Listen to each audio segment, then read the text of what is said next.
I genuinely don't think I'll ever get sick of eating oats, and I don't think I'll ever not get excited about my morning oats. Because look, doo-doo-doo-doo. Yes. Hi everyone, and welcome to this week's vlog. It is week 6, 7, something like that of the push phase. Anyway, it doesn't actually matter.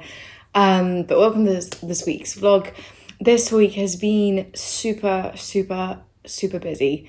I feel like I've not really had a chance to sit down and breathe, but I'll get to that in a minute. So in terms of how the actual week has looked, training's been really decent. Actually, I feel like I am gradually able to just feel like I can train harder, which is a really nice feeling. And my hunger, as I said a few weeks ago when it was like flat, is kind of back to normal. So I have been feeling hungrier towards the end of the day, or just having a meal and feeling like it just like completely goes through me. And I think that's been sort of shown in that my weight has pretty much just kind of stayed the same this week as it did last week. So I checked in on Tuesday.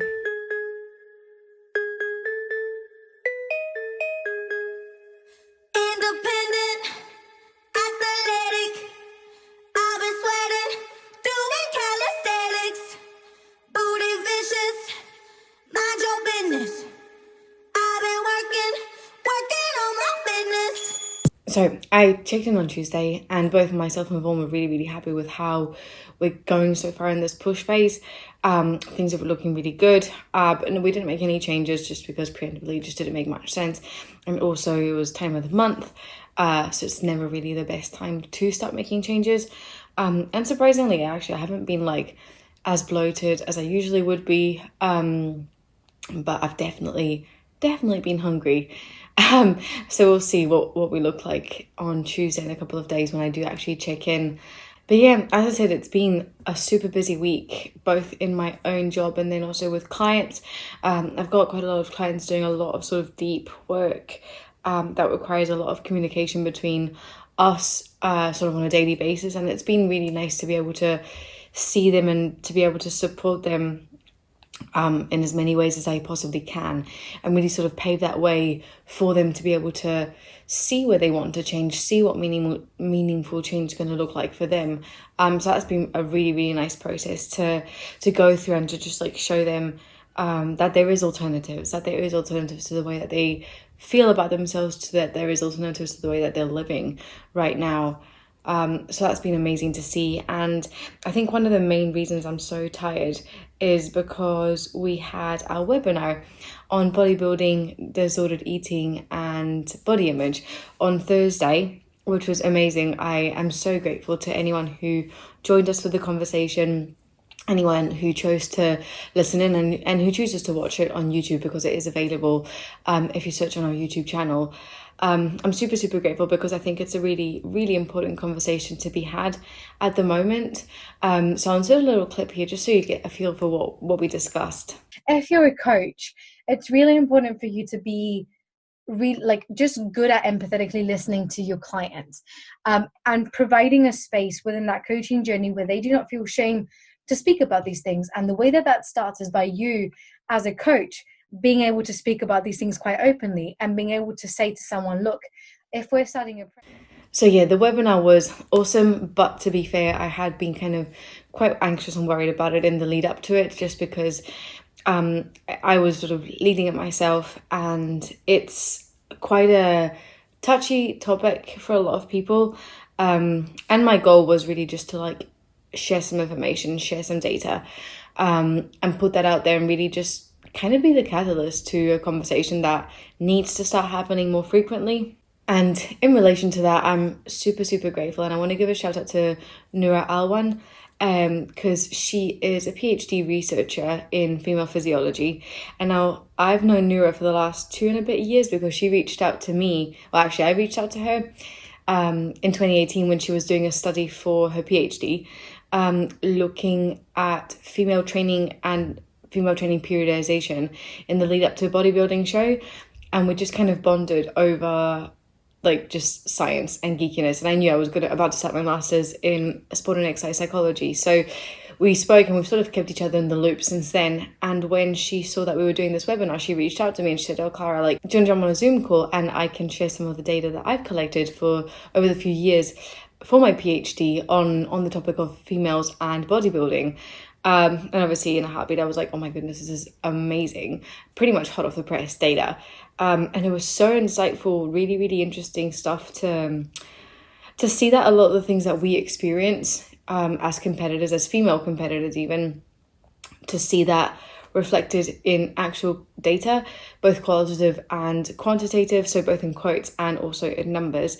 It was just really insightful, and again it propelled me even further to be motivated to start that conversation, because it is a reality that a lot of females feel very lost, sort of especially in the exiting a prep stage, where, you know, everyone's been highlighting the prep journey, the losing weight, everyone's getting praised for it. You get to the show day, it's the glitz, it's the glam, and afterwards it's a complete fucking, you know, minefield.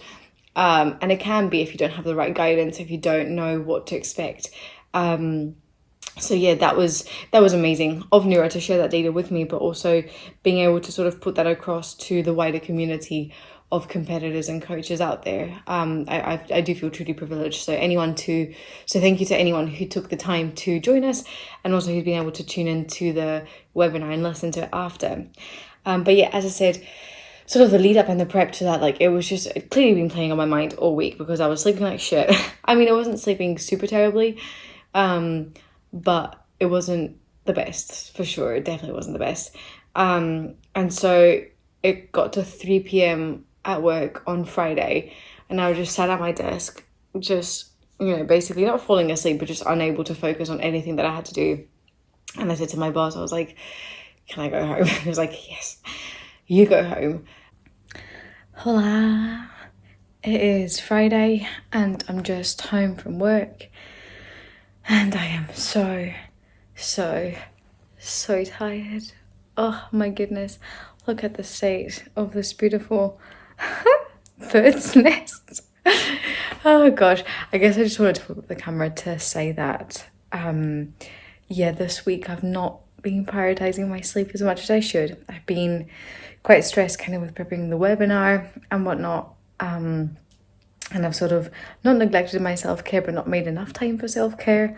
So right now I am going to make myself a cup of tea.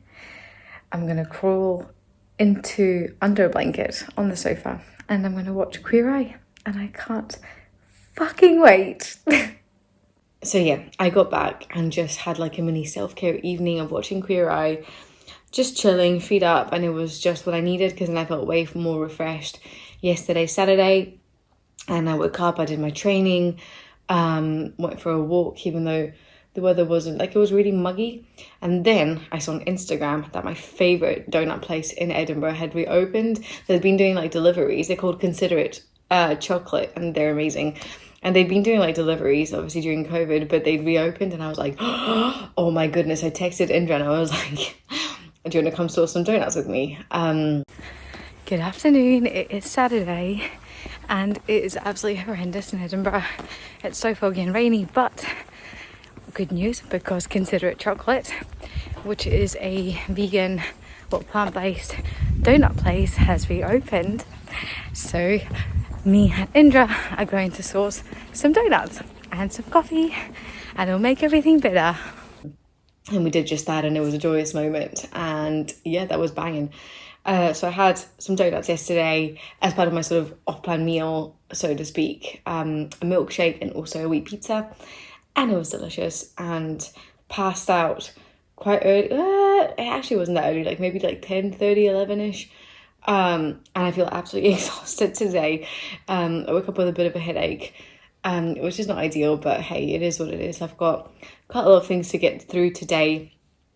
But yeah, again, as I said earlier, kind of checking in with my clients yesterday was just awesome. Again, as I said, there's a lot of deep work that we're doing at the moment, a lot of sort of like groundwork, so to speak. So when you have, how would you say, like a big behavioral thing that you want to change, is something, or like a habit that's been ingrained for so long, you might see that as the ultimate goal, but like the way of getting there to change it is like you don't just attack and start changing the outcome or that ultimate behavior. You really need to do a lot of like piecing together in the path to get there. And so that's what we're sort of doing at the moment. And it's really cool because, everyone's being super successful, and, a lot of clients are overcoming a lot of stuff, personal things in their life, but they're still pushing through, still prepping their meals, still getting their cardio in, still doing their steps, still doing their training. So that's awesome. It's, it's always a privilege to see people do so well, and, to see them develop that pride within themselves. It really is amazing. Another really exciting thing is that shows have been confirmed now for the end of the year, which is awesome. And we also seem to have like a reopening date for gyms, which is fucking exciting as hell. Oh my goodness, I am buzzing, not just for myself, but for all my clients, for all my teammates. I can't wait to see everyone just like go in and just give it the beans, basically. I'm so excited for that. So if you're excited and if you feel like you've kind of like lost a bit of track during lockdown, like it's okay. But if you really want to go in with a plan, a long-term plan, this is the moment to do it. This is the moment to go out, look for a coach, reach out to me, get in touch, and we can start talking about how we can help you achieve those goals. Because everyone's going to be so energized. I feel like the minute that gyms reopen, it's going to be fucking weird with like all the lines and whatever that looks like. But I think that the environment's still going to be pretty electric. And I cannot wait for that. So if you're planning on competing this year and you're a bikini girl and you need some help and guidance, say for example with posing, reach out to me. But equally, if you're looking to compete and you need a coach, well, that is this year, next year, if you want to do a photo shoot next year, if you want to set big goals, if COVID has made you realize that like you're not happy with where you are in life, this is the moment to change, and this is the moment to help, to outsource someone to come and help you in your journey. And if you want that person to be me, then you know where to find me, just on Instagram, or you can always email me. And yeah, just let me know. But yeah, other than that, not much more to report on this week. I've still been quite consciously trying to learn and educate myself on issues around race, issues around white supremacy, issues around how I have benefited from my white privilege. And it's been really, like, I'm not going to say amazing because it's an uncomfortable position to be in, for real. But something that I've really enjoyed embracing, for sure. It's been quite insightful. Insightful is the word. I've been listening to a podcast called The Diversity Gap, which has blown my mind in many, many different ways. And also listening to Brene Brown's podcast. And yeah, I appreciate she's a white woman, but I think that the way that she interviews people and her perspective, again, is really insightful. And I love the way that she approaches and the way that she's able to tap into her own vulnerability and to her own unknowingness around a lot of these issues. So that's been amazing. And so if you've managed to watch the vlog right till the end, I would love to encourage you to continue to do that, to continue to educate yourself. If you feel like there's gaps missing, and definitely don't go asking Black people or people of color where to find this information. There's so much shit out on Instagram. Don't be a lazy cunt. Just go and find that information yourself. So yeah, definitely that's something that I'd love to encourage. So if you're watching this on YouTube or even on Instagram, make sure you give the video a like. It's not a thumbs up on Instagram, so that's kind of awkward now. And if you're watching this on YouTube, remember to subscribe to our YouTube channel. And as always, if you've got any questions, if there's anything you'd like to see more of in these videos, do just let me know. And I look forward to hearing from you. And make sure you share it on your stories too. Thank you so much.